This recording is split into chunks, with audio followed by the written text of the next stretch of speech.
Welcome back to Exquisitely Aligned, where we empower you to express your finest self, live life on your terms, make your even bigger impact in the world, and help people in a more joyful and fulfilling way, because you become the light, shining unapologetically for all to see and inspiring others to do the same or giving them permission. Today, I am so excited to introduce you to Julie McLean. Julie is a speaker and a TEDx talker, was raised in a small town in New Jersey. So Julie, I'm from New York. I'm guessing you can hear my Long Island accent. And at the age of 16, was ready to take her own life. I want you to digest that for a minute because it's bringing tears to my eyes as a mom. And that is such an important thing that I want to give a voice to. And I'm so delighted that Julie doesn't shy away from sharing that. It's an experience that changed her life and probably those around her. And so I'm excited to give it a voice here today on Exquisitely Aligned. She has struggled with her mental health from that time on, and I think you're not alone, okay? And almost every day since then has thought about dying by suicide. Like others, she felt the stigma associated with mental health. And it's still happening. I mean, we'll give that a voice too. We have a lot to talk about. And mental illness made her an outsider. Now, I can't say mental illness made me an outsider, but I have always felt like I haven't fit in. And I think you can see why. But there's nothing worse than feeling like an outsider, especially when you're not feeling 100% yourself. And with no one to talk to, her struggles continue. In 2019, she reached a breaking point, only to have her husband save her life by asking the three most important questions. Are you okay? Do you want to hurt yourself? And do you have a plan? I understand. The answer to these questions finally got her, there's a point where I can't read, got her the help she needed and was enrolled in an intensive talk therapy group. I love talking and I love therapy. Finding out that talking had helped, she realized that she wanted to help others to be afraid to share to not be afraid to share how they felt. That's when Julie decided to start the convo and make it her mission to end mental health stigma and lower suicide rates. One at a time, I'm going to add in there. Today, Julie is a mental health and suicide awareness advocate, a suicide prevention speaker, a TEDx speaker and trainer and coach. She doesn't sleep. And helping organizational leaders get comfortable talking and implementing measures to address suicide prevention in their organizations. She is a mental health and suicide prevention advocate. So I want to give you a round of applause. I am delighted that your husband asked those three magical questions. He knew what to ask. He could probably intuitively sense there was something going on. And I'm so glad you truthfully answered, because had you not, I wouldn't be able to meet you here today. Had I not, he wouldn't have believed me. I was bawling my eyes out that day. Yeah. And, I believe there's so much of this going on. It's behind the scenes. I think I find it personally sad that people, so I'm very transparent. You can see my shirt, transparent. I need to buy more of these. I have to go back to that store. But, my kids would always say, TMI, Mom, too much information. But I feel like if I give a voice to certain things, I give permission for other people to share a life. Now, not everybody takes that invitation. Of course, on my show, they do, because I make sure I find the right people to speak with. But I mean, meeting in public or make friends even. And so I am so grateful to you for getting the help and taking that experience and just turning it around so that you can be here to help others. So tell us a little bit about what that looked like, and then to where you are now. And I know that's like a lot to ask you in a 20-minute podcast. Actually, for me, it's not so bad because I talk about this a lot and I find it necessary to talk. But as you said, the first time I thought about taking my own life, I was 16. Mm-hmm. I came from an abusive household. I didn't love myself. I didn't think anybody loved me because of the experiences I was having. Yes. And I didn't know what to do, but something stopped me and had me say, you know what? There's only one person in my family that I'm dealing with abuse, not all the people in my family. So I didn't do it.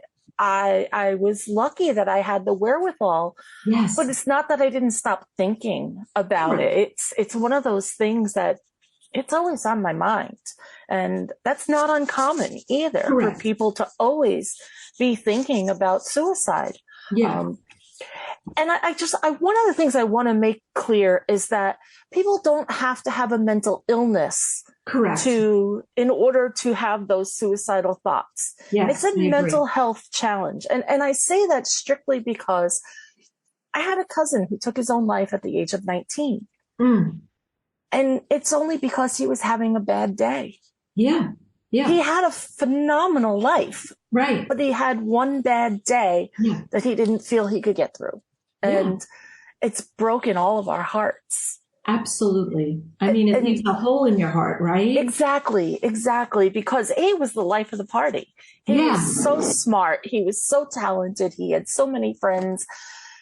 And for him to be gone, I mean, I hear him laugh all the time and I see his smile, when I close my eyes.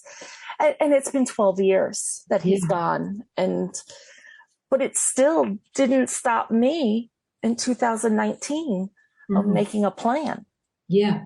And that's, I give my husband so much credit for knowing those things to say. And it's interesting because there is what they call mental health first aid. Yes. And we took a mental health first aid class after I had my crisis and found out that the 3 important questions that you're supposed to ask, he asked. And we didn't even know he was supposed to be doing that. Well, so I know only because my husband's a family doctor and he's had patients, young patients. He doesn't see patients full time right now. He left that part of his career, but he had a suicidal patient who was probably 13. And luckily, she was found early enough that they could get her the help she needed. But it was a constant struggle. And it was interesting because I'll never forget eating dinner and him how was your day? And he's like, well, it was a rough one, And so I was like, well, what do you know? And those were the 3 questions. Are you okay? So I'm going to repeat them because, or should we have you repeat them in your voice? Let's you repeat them because I think these are 3 important questions. If you're at a place where you can stop the car or stop the treadmill or slow down your jog, or run. I'm not a runner, but whatever you're doing and just write these 3 or hear these 3 questions that Julie is going to say because they are important. So go ahead. So the first one is, are you okay? And I have to stress, don't take yes as an answer if you know they're not. I was sitting there bawling my eyes out. I told my husband I was leaving him. If I had answered, yeah, I'm fine, or shaken my head, yes, he wouldn't have believed it. I was not okay, and it was obvious. It's not always obvious, though. So if you feel that this person is not okay, just make sure you don't take yes for an answer. Yeah, use your intuition. And if your gut is telling you that's a lie, not that they're intentionally trying to pull one over you, but that they're maybe not in touch or they're trying to keep a secret, right? And I don't mean like they're being deceptive. It's just there is a stigma to this, and I love the fact. So that's why there are 2 more questions. So the first one again is, are you okay? And really listen to yourself. Did what she just tell me match what I'm getting energetically from her. Go ahead. Yeah. So the second one is, do you want to hurt yourself? Mm-hmm. Yeah. You can not be okay and not want to hurt yourself. Correct. But him knowing the type of personality I have and the fact that I struggle with my mental health, he knew to ask me because he knew I'd made attempts before. Yeah. So, but don't be afraid of asking, do you want to hurt yourself? Right. A lot of people think that if you ask those questions, it's going to put those thoughts in somebody's mind. Correct. And it does just the opposite. Correct. If you ask those questions and that thought is there, it changes the mind to say, wait a second, I do want to hurt myself, but this person is caring about me enough to ask. So maybe it's not what I really want to do. Right, because I think that in that moment you can feel alone. I'm guessing, right? And so when we feel alone, or misunderstood, or whatever that word is, or not fitting in, I used that earlier. To hear someone asking, the next question, it's like all of a sudden I think not only your ears perk up, but your heart opens up. Mm-hmm. Like someone really cares for me. Someone's loving me. And it's not always a spouse. It could be, a friend, or it could be someone you don't even know. Right. Like right now I'm getting a vision. You're out in public and someone just feels like, hey, I need to talk to you because I'm just getting a sense that maybe you're not feeling your best today. Would you like to talk? So I love that. So we did, are you okay? Do you want to hurt yourself? And I love the fact that you said just by saying that doesn't mean it's going to put that thought in someone's head. Right. Absolutely not. I agree with you. And then the third one. And this is the most important one, actually, is do you have a plan? Yeah. Because this is the determination on whether or not the person needs immediate assistance. Yeah. Or if it can, not that it can wait. You still don't want, if a person wants to hurt themselves, it can't be left alone. Right. But it's not imminent. Right. It's not a 911 call. Exactly. Right? Like to me, if a person says, yes, I have a plan, then my next question would be, what is the plan? Don't even ask. Don't even ask. Don't even, because they won't, because I can tell you that if the person has a plan, they can't tell you it. That's the biggest thing about a crisis that a lot of people don't understand, especially if they've never had one, is that having that feeling of such, I can't even say the right word because I can't even describe it. You can only feel it. But feeling that low, feeling that depressed, feeling that pressed on, because that's what it feels like, is you're just being pressed on. You physically can't speak. Okay. So when people say, well, why didn't you tell me? It took 45 minutes for my therapist to get a yes out of my mouth so that she could help me. Even when I answered the questions from my husband, I just shook my head. Yes. I never even physically said a word that night because I couldn't. My brain just was not functioning enough because it was just so focused on, I don't want to be here. Yeah. So do you have a plan means you either have to call 911. Right. My husband and I were fortunate enough that we had started seeing a life coach. We were married 20 years and then we started seeing a life coach. And then, here it is 5 years after that. And now I'm having a mental crisis. So we had an appointment the following day. So he just stayed with me and we went to the appointment. But knowing that somebody is in imminent danger, that's huge. That's huge. And, that really makes the difference of how fast you're going to get help from them, for them. Yes. Some people might be thinking about hurting themselves, but, really don't, or they just need somebody to, sit with them or something like that. But when you got a plan, you got to take care of it. You got to help them out. I love that. Awesome. So now you're using your voice and you've turned that around and you're sitting across from me and I see glowing eyes, glowing skin, a giant smile. I can feel your energy through the camera as if I could reach out and give you a big hug and kiss. So tell us, like, how does it feel to be on the other side and to be this advocate? Because when you're stepping into that position, I feel like sometimes that's a invitation from the universe, from God, from life, to be intrigued and intimidated. I feel like it's exciting, but yet it could feel a little bit like, oh, what am I really doing? Did you ever have that feeling? Oh my God. So when I first went into my therapy, for the first 3 days, my head was down, my bangs hung in front of my eyes. I didn't speak. I didn't know what anybody looked like. Nobody knew what I looked like. Nobody knew what I sounded like. But what that did for me was made me listen to the people that were in that group with me. And they were from all walks of life. And they were all talking about their mental health. And that's when I sat there and thought, well, I wonder what would happen if I talked. It seemed like a safe space to me because everybody was dealing with the same thing. So I started talking and it dawned on me, oh my God, this feels good. I feel better. The weight is lifted off of me.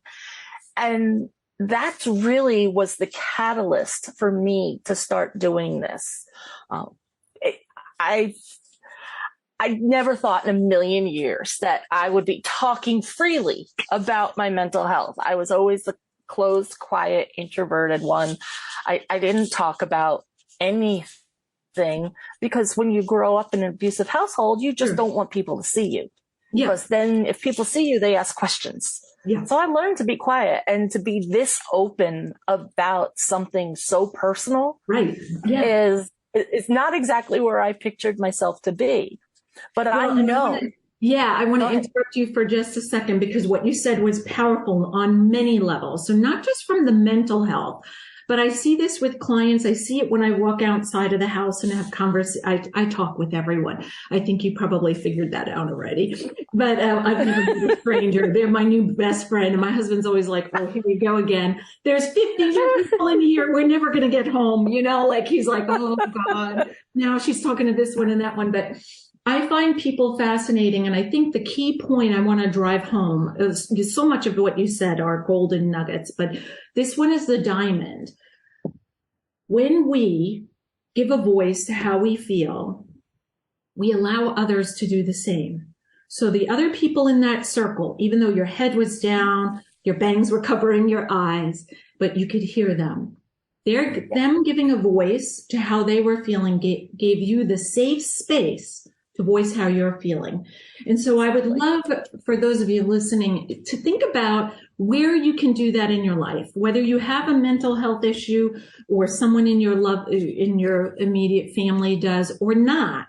But is it in your marriage? Is there a place in your marriage where you need to give a voice to how you're feeling? Maybe you're feeling, listen, I'm married 23 and a half years. There have been moments where I tell my husband, Mark, I'm married and I feel alone. Like, what is going on? Are you going to get away from the computer? Because I'm going to call your boss soon and tell him, he worked all day. He's come to dinner and then he's got back at his desk. Something's got to give, And I've checked. He's definitely working. It's not that he's doing Facebook or anything. So, but there are places, whether it be in our marriage, our friendship, our career, with an employee, with our employer, that we need to, in my opinion, use our voice and speak, maybe not completely freely telling somebody what you think of them, but express how you feel, your truths, your desires, and your gifts, because that's what Exquisitely Aligned is all about.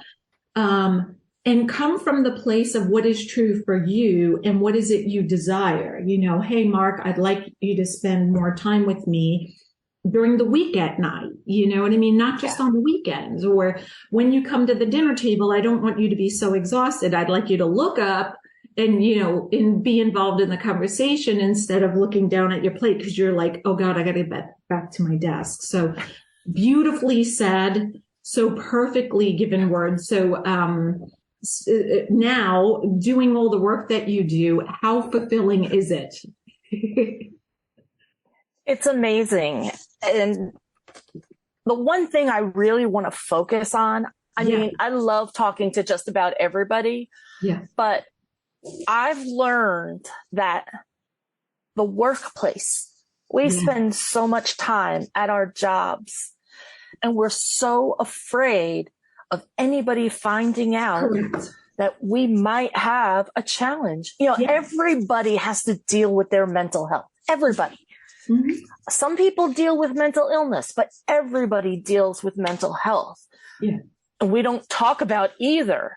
Right. And so going out to organizations and corporations and helping them understand and develop the need for having open conversation, you know, letting their employees and even letting some of the companies know that, you know, mental health and mental illness, especially mental illness, is covered under the Americans with Disabilities Act.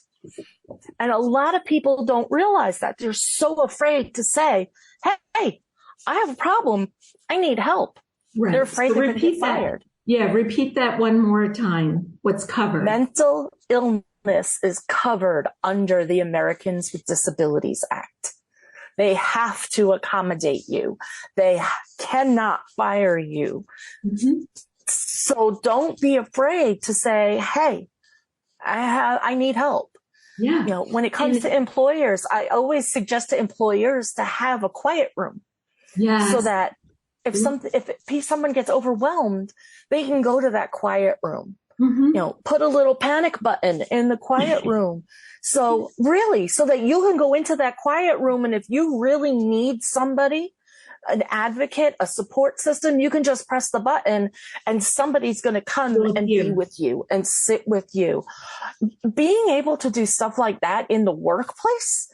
Mm-hmm. I know a lot of the big corporations have hotlines that nobody knows about. Right. Let your organization know that you have a mental health safe place. Mm-hmm. You're opened. Yeah. If I can get that to happen in the workplace, I'd be so happy. You know what? I have a feeling, Julie, you can. I have a feeling you will. And I have a feeling that's your legacy. So, and that's just what I see for you, because I think that's brilliant. I used to tell my yoga students, go in the bathroom, close the stall, lock the stall and stand on one leg in tree pose because you have to really, and I said, if somebody comes and looks, they only see one leg under the stall, they still know somebody's in there, right? And I had a gentleman and he came back and he said, I had to do that. And you're right. It just grounded me. I had to stop thinking about what I was working on and how crazy I felt because I was standing on one leg in tree pose and I was able to do it. And whatever that is, and I love the idea of being able to have a quiet room with a little, button that doesn't ring the whole office, but somebody comes in and shows up as our guardian angel. So I am looking at the time and I know I have to let you go, but I wanted to ask if I could quickly pull a card for you from the Opening to Possibilities deck. These are cards that I designed back in 2017. They're journal prompts, contemplation, meditation, and conversation starters. Not that I need a starter with you because there's so much we could talk about. As I thumb through them, you just tell me when to stop and I'll read you the card. Okay. Serenity. Serenity. So nice. Serenity. Yes, this is perfect. Everyone I've pulled has been spot on. So I have goosebumps going. Serenity offers you an anchor no matter what outer winds are blowing. And I think the room that you're talking about is exactly this place. Maybe it's called the Serenity Room. I don't know, Serenity Space. Where do you find serenity? Or you could answer, what does it look like for you? Or what benefits do you receive from serenity? You pick which one you like. There you go. Perfect. Well, we're going to have to do this again. Yeah. Sometime. Yeah. Wonderful. I loved every part of our conversation. I love the idea of a safe space. And I thank you and sit in gratitude for our time together. Thank you. Thank you so much, Gina. I appreciate your time.